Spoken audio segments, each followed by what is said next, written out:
Je vous fais une vidéo très spontanée, sans maquillage, je m'excuse, sans trop de montage, très rapide, juste parce que je me rends compte que il y a beaucoup de personnes qui emploient le terme poids de forme sans trop savoir ce que c'est. Et ils emploient ce terme un peu d'une mauvaise façon. Du coup, je fais cette vidéo rapide pour clarifier un peu les choses. Et il y a des gens qui disent, moi je me suis remise au sport pour pouvoir atteindre mon poids de forme ou j'ai arrêté le sucre et ça m'a permis de retrouver mon poids de forme, ce genre de phrase. Alors le poids de forme, c'est pas de summer body ou le poids idéal. Parfois quand on a de la chance, oui d'accord, ça peut être le poids idéal, mais sinon c'est pas le poids idéal. Le poids de forme, c'est le poids qu'on fait quand on se fout la paix. C'est le poids qu'on fait naturellement quand on ne fait pas de régime, qu'on mange à peu près ce qu'on veut et qu'on ne fait pas particulièrement de sport. Enfin, on fait juste le sport qu'on a envie de faire et on mange ce qu'on a envie de manger. Le poids de forme, c'est ce qu'on appelle en anglais the set point, c'est le poids naturel. C'est plus une fourchette à l'intérieur de laquelle on varie. C'est pas un poids, c'est pas un chiffre particulier, c'est une fourchette de 5 à 10 kilos à l'intérieur de laquelle on varie. Et c'est aussi un peu comme un thermostat, c'est-à-dire que si on a mangé beaucoup pendant quelques jours, si on est parti en vacances, les jours d'après, on va avoir un peu moins faim. Ça se régule et on retourne naturellement dans cette fourchette. De même que si on a été malade et qu'on a peu mangé pendant quelques jours, si on a eu la grippe ou quelque chose comme ça, eh ben, en fait, donc on a peu mangé et les jours d'après, on va avoir plus faim et on va retourner dans cette fourchette.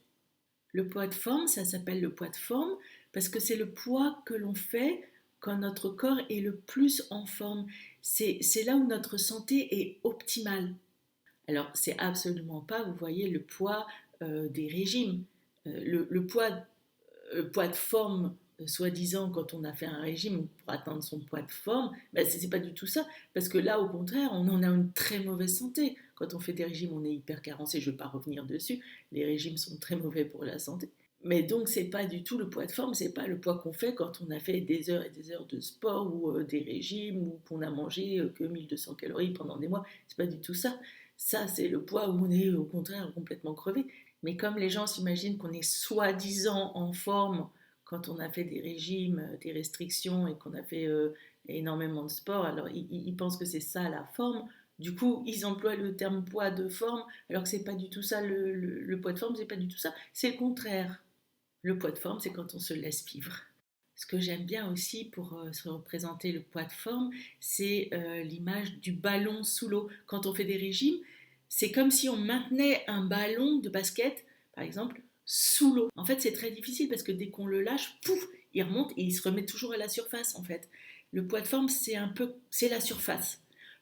C'est pour dire que les régimes ne marchent pas parce que c'est très difficile de maintenir ça, surtout sur du long terme. On dit aussi que le poids de forme a tendance à augmenter au fil des ans à force de faire des régimes. Donc vraiment, il ne faut pas faire de régime décidément. Mais donc cette vidéo d'aujourd'hui, c'est surtout pour éclaircir les choses et vraiment préciser que le poids de forme, c'est le poids naturel que l'on fait quand on se laisse tranquille. Je vous embrasse, j'espère que ça a aidé.